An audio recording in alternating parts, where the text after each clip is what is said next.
ರಾಜ್ಯಸಭಾ ಚುನಾವಣೆ ಮತದಾನ ಪ್ರಕ್ರಿಯೆ ಅಂತಿಮ ಕ್ಷಣಕ್ಕೆ ಬಂದಿರತಕ್ಕಂಥದ್ದು. ಈಗಾಗಲೇ ಶಿವರಾಮ್ ಹೆಬ್ಬಾರ್ ಅವರು ಈ ಕ್ಷಣದವರೆಗೂ ಕೂಡ ಅಭ್ಯರ್ಥಿ ಪರವಾಗಿ ಮತವನ್ನು ಹಾಕೋದಕ್ಕೆ ಬಂದಿಲ್ಲ. ಹೀಗಾಗಿನೇ ಈಗ ಏನು ಶಿವರಾಮ್ ಹೆಬ್ಬಾರ್ ಅವರ ಏನು ಶಾಸಕರ ಭವನದಲ್ಲಿರ್ತಕ್ಕಂಥ ಕೊಠಡಿ ಸಂಖ್ಯೆ 116 ಏನಿದೆ, ಇದಕ್ಕೆ ಈಗಾಗಲೇ ಬಂದು ದೊಡ್ಡನಗೌಡ ಪಾಟೀಲ್ ಚೀಫ್ ವಿಪ್ ಈಗ ಏನು ವಿಪ್ಪನ್ನು ಜಾರಿ ಮಾಡಿರ್ತಕ್ಕಂಥದ್ದು. ಏನು ಕೊಠಡಿ ಸಂಖ್ಯೆ ಕೊಠಡಿಯ ಬಾಗಿಲಿಗೆ ಏನು ವಿಪ್ಪನ್ನು ಅಂಟಿಸಿರ್ತಕ್ಕಂಥದ್ದು ಇಲ್ಲಿ ತಾವು ನೋಡ್ಬೋದು. ಇಲ್ಲಿ ಬಿಜೆಪಿ ಬೆಂಬಲಿತ NDA ಅಭ್ಯರ್ಥಿ ಏನಿದ್ದಾರೆ ಅವ್ರಿಗೆ ಈ ಅಭ್ಯರ್ಥಿ ಕೆಳಕಂಡಂತೆ ಮತ ನೀಡಲಾಗಿದೆ ಅಂತ ಹೇಳ್ಬಿಟ್ಟು ಖುದ್ದು ಹಾಕಿರ್ತಕ್ಕಂಥದ್ದು. ಅದ್ರಲ್ಲಿ ತಾವು ನೋಡ್ಬೋದು ಪ್ರಿಫರೆನ್ಸ್ ಮೊದಲನೇ ಅಭ್ಯರ್ಥಿಯಾಗಿ ಅಂದರೆ ಫಸ್ಟ್ ಪ್ರಿಫರೆನ್ಸ್ ನಾರಾಯಣ ಸಾಹೇಬ್ ಬಾಂಡಿಗೆ ಅವರಿಗೆ, ಎರಡನೇ ಪ್ರಿಫರೆನ್ಸ್ ಕುಪೇಂದ್ರ ರೆಡ್ಡಿ ಅವರಿಗೆ ಕೊಟ್ಟಿರ್ತಾರೆ. ಆದರೆ ಈ ರೀತಿ ಜಾರಿ ಮಾಡಿದ್ದಾರೆ. ಈಗಾಗಲೇ ಈಗ ನಾವು ಮತ್ತೆ ಅವ್ರನ್ನ ದೊಡ್ಡನಗೌಡ ಪಾಟೀಲ್ ಅವ್ರನ್ನ ಮಾತಾಡಿಸುವಂಥ ಪ್ರಯತ್ನವನ್ನು ಮಾಡ್ತೇವೆ. ನಾವು ಇಲ್ಲಿ ನೋಡ್ತಾ ಇರ್ಬೋದು. ಈಗ ಹಾಗೆಯೇ ಏನಿದು ಶಾಸಕರ ಭವನ LH ಅಂದರೆ ಫಸ್ಟ್ ಫ್ಲೋರ್ ಇನ್ನಿದೆ ಇಲ್ಲಿರ್ತಕ್ಕಂಥದ್ದು. ನಾವು ಈಗ ಅವರೇ ಇದ್ದಾರೆ, ನಮ್ಮ ಜೊತೆ ಮಾತಾಡಿಸುವಂಥ ಪ್ರಯತ್ನವನ್ನು ಮಾಡ್ತೇವೆ. ನಾವು ನೋಡೋಣ. ದೊಡ್ಡನಗೌಡ ಪಾಟೀಲ್ ನಮ್ಮ ಜೊತೆಗೆ ಇದ್ದಾರೆ, ಮಾತಾಡ್ತಾ ಹೋಗ್ತೀವಿ ನಾವು. ಈಗ ಇಲ್ಲೇನೆ ಸರ್, ಈಗ ವಿಪ್ಪನ್ನು ಜಾರಿ ಮಾಡಿದ್ದೀರಿ, ಈಗ ಯಾಕೆ ಸಂಪರ್ಕ ಸಿಗ್ತಾ ಇಲ್ಲ, ಏನಾಯ್ತು ಅಂತ ಗೊತ್ತಿಲ್ಲ. ಅವ್ರು ಯಾಕೆ ಸಂಪರ್ಕ ಸಿಗ್ತಾ ಇಲ್ಲ ಗೊತ್ತಿಲ್ಲ. ನೋಡಿ, ನಾನು ಈಗಾಗಲೇ ಭಾಳಷ್ಟು ಸಲ ಹೇಳಿದ್ದೀನಿ, ಒಂದು ಪಾರ್ಟಿಯಿಂದ ಗೆದ್ದ ಮೇಲೆ ಆ ಪಾರ್ಟಿಗೆ ಲಾಯಲ್ ಆಗಿರಬೇಕು. ಇಲ್ಲ ಅನ್ನೋದಾದ್ರೆ ನಾವು ಪಾರ್ಟಿ ಬೇಜಾರಾಗಿದೆ ಅಂತ ಹೇಳಿದ್ರೆ ಅವ್ರು ತೀರ್ಮಾನ ಮಾಡ್ಬೋದು. ಒಂದು ವೇಳೆ ಅವರು ಮಾಡಲಿಕ್ಕಿಲ್ಲ ಅಂತ ಅನ್ಕೊಂಡಿದ್ದೀನಿ. ಹಂಗೇನಾದರೂ ಮಾಡಿದರೆ ಮುಂದೆ ಏನಾಗುತ್ತೆ ಅದ್ರ ಬಗ್ಗೆ ಕ್ರಮ ಕೈಗೊಳ್ತೀವಿ. ಪ್ರಶ್ನೆ ಈಗ ಒಳಗಡೆ ಇದ್ದಾರೆ ಸರ್ ಶಿವರಾಮ್ ಹೆಬ್ಬಾರ್? ಈಗ ಇಲ್ಲ ಒಳಗಡೆ ಇಲ್ಲ. ಮಾತಾಡ್ಸೋದಕ್ಕೆ ಸಂಪರ್ಕ ಪ್ರಯತ್ನ ಮಾಡಿ ಯಾಕೆ 3-4 ಸಲ ಮಾಡಿದ್ರೆ ಸಿಗ್ತಾ ಇಲ್ಲ. ಈ ಸ್ವಿಚ್ ಆಫ್ ಬರ್ತಾ ಇದೆ. ನೋಡಿ, ಮತದಾನಕ್ಕೆ ಬರಲೇಬೇಕಲ್ಲ.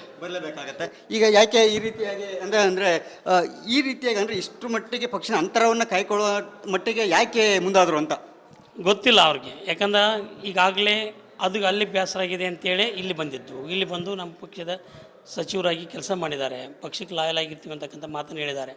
ನಮ್ಗೆ ಈಗಲೂ ಕೂಡ ಅವ್ರಿಗೆ ಬಗ್ಗೆ ಅನುಮಾನ ಇಲ್ಲ, ಬಂದು ಹಾಕ್ಬೋದು ಅಂತಕ್ಕಂಥದ್ದಿದೆ. ನೋಡೋಣ ಏನಾಗುತ್ತೆ ಅಂತ. ಈಗಾಗಲೇ ಎಸ್ ಟಿ ಸೋಮಶೇಖರ್ ಅವ್ರದ್ದು ಕೂಡ ಈಗಾಗಲೇ ತಾವು ಕನ್ಫರ್ಮ್ ಮಾಡಿದ್ದೀರಿ. ಈಗ ಅವರು ಕೂಡ ಮತವನ್ನು ಅಡ್ಡ ಮತದಾನ ಮಾಡಿರ್ತಕ್ಕಂಥದ್ದು.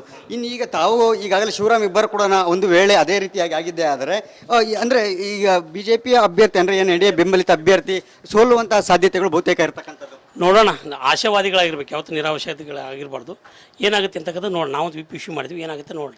ಹಾಗೆ ತಾವು ಕೂಡ ಮುಖ್ಯ ಸಚೇತಕರಿದ್ದೀರಿ, ತಮಗೆ ಸಾಕಷ್ಟು ಜವಾಬ್ದಾರಿಗಳಿದೆ, ಜೊತೆಗೆ ಸಾಕಷ್ಟು ಮಾಹಿತಿಗಳು ಇರತಕ್ಕಂಥದ್ದು. ಈಗ ST ಸೋಮಶೇಖರ್ ಅವರ ವಿರುದ್ಧ ಕ್ರಮ ಯಾವಾಗ ಮತ್ತು ಏನಾಗಬಹುದು ಅಂತ ನೀವೊಂದು ಸಾಧ್ಯತೆಗಳು ಏನೆಲ್ಲ ಕ್ರಮಗಳು ಕೈಗೊಳ್ಳುವಂಥ ಸಾಧ್ಯತೆಗಳು, ಕಾನೂನು ಕ್ರಮ ಏನಾಗುತ್ತೆ ಅಂತಕ್ಕಂಥದ್ದನ್ನು ಸಂಪೂರ್ಣವಾಗಿ ಯೋಚನೆ ಮಾಡಿ ಮಾಡ್ತಾರೆ. ಅದೇನು ಪ್ರಶ್ನೆ ಇಲ್ಲ, ಅದ್ರ ಬಗ್ಗೆ ಕ್ರಮ ಕೈಗೊಳ್ಳುತ್ತೇವೆ. ಸ್ಪೀಕರ್ಗೆ ಈಗ ಏನಾದರೂ ಈಗ ಆಲ್ರೆಡಿ ಶಿಫಾರಸು ಮಾಡಿದ್ದೀರಾ ಸರ್? ಈಗ ಆಲ್ರೆಡಿ ಮಾತನಾಡ್ತಿದ್ದಾರೆ. ನೋಡೋಣ, ಈಗ ಪಕ್ಷದ ವರಿಷ್ಠ ಮೇಲೆ ಏನು ಮಾಡ್ಬೇಕು ಅನ್ನೋದ್ರ ಬಗ್ಗೆ ತೀರ್ಮಾನ ಮಾಡ್ತೀವಿ. Okay sir. ಏಕೆಂದರೆ ಪ್ರತಿ ಬಾರಿನೂ ಕೂಡ ಸಾಕಷ್ಟು ವಿಳಂಬಗಳಾಗ್ತಾ ಇರ್ತವೆ. ಈ ರೀತಿ ಮಾಡ್ತಾರೆ, ಮತ್ತೆ ಚುನಾವಣೆಗಳು ಬರುತ್ತೆ, ಅದು ಅಲ್ಲಿಗೆ ಸರಿಯಾಗುತ್ತೆ. ಯಾವುದೋ ಒಬ್ಬರು ಶಾಸಕರಿಗೆ ಈ ರೀತಿಯಾಗಿ ಉಲ್ಲಂಘನೆ ಮಾಡಿದ ಸಂದರ್ಭ ಅವರಿಗೆ ಕಠಿಣ ಶಿಕ್ಷೆ ಆಗುವಂಥದ್ದು. ಅದೇನು ಪ್ರಶ್ನೆ ಇಲ್ಲ, ನೋ ಡೌಟ್. ಪಕ್ಷದ ವರಿಷ್ಠರ ಸೂಚನೆ ಕೊಟ್ಟಿದ್ದಾರೆ ಸರ್. ಅವ್ರು ತೀರ್ಮಾನ ಮಾಡಿದ ಮೇಲೆ ಅವ್ರ ಗಮನಕ್ಕೆ ತರ್ತೇವೆ. ಹಂಗಾದ್ರೆ ಸದ್ಯದಲ್ಲೇ ಹಾಗಾದ್ರೆ ಅವರಿಗೆ ಕಠಿಣ ಕ್ರಮ ಆಗುತ್ತೆ.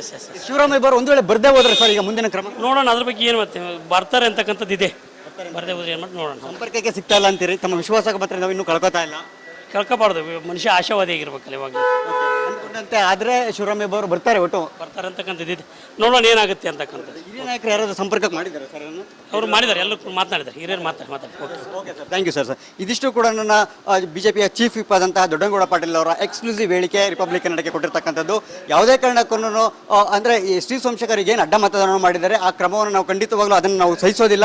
ಈ ನಿಟ್ಟಿನಲ್ಲೇ ಈಗ ಅವರ ವಿರುದ್ಧ ಸದ್ಯದಲ್ಲೇ ಅವರಿಗೆ ಕ್ರಮವನ್ನು ಕೈಗೊಳ್ತೇವೆ ಅಂತಕ್ಕಂಥ ಮಾತನಾಡಿರ್ತಕ್ಕಂಥದ್ದು. ಜೊತೆಗೆ ರಿಪಬ್ಲಿಕ್ ಕನ್ನಡ ಈಗಾಗಲೇ ಬ್ರೇಕನ್ನು ಮಾಡಿರ್ತಕ್ಕಂತಹ ಶಿವರಾಮ್ ಹೆಬ್ಬಾರ್ ಅವರ ವಿರುದ್ಧ ಕೂಡ ಕ್ರಮ ಕೈಗೊಳ್ಳಬೇಕಾಗುತ್ತೆ ಒಂದು ವೇಳೆ ಬಂದು ಅವರು ಮತದಾನವನ್ನು ಮಾಡದೆ ಹೋದ್ರೆ ಅಂತಕ್ಕಂಥ ಮಾತನ್ನು ಹೇಳಿದ್ದಾರೆ.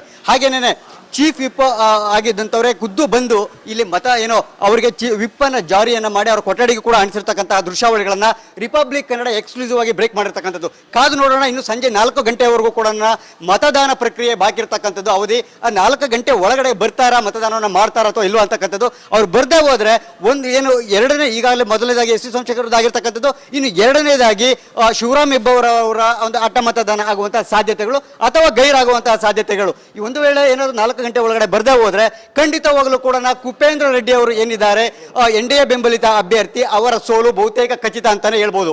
ಕ್ಯಾಮ್ರಾ ಪರ್ಸನ್ ಮಧು ಜೊತೆ ಸುರೇಶ್, ರಿಪಬ್ಲಿಕ್ ಕನ್ನಡ, ಬೆಂಗಳೂರು.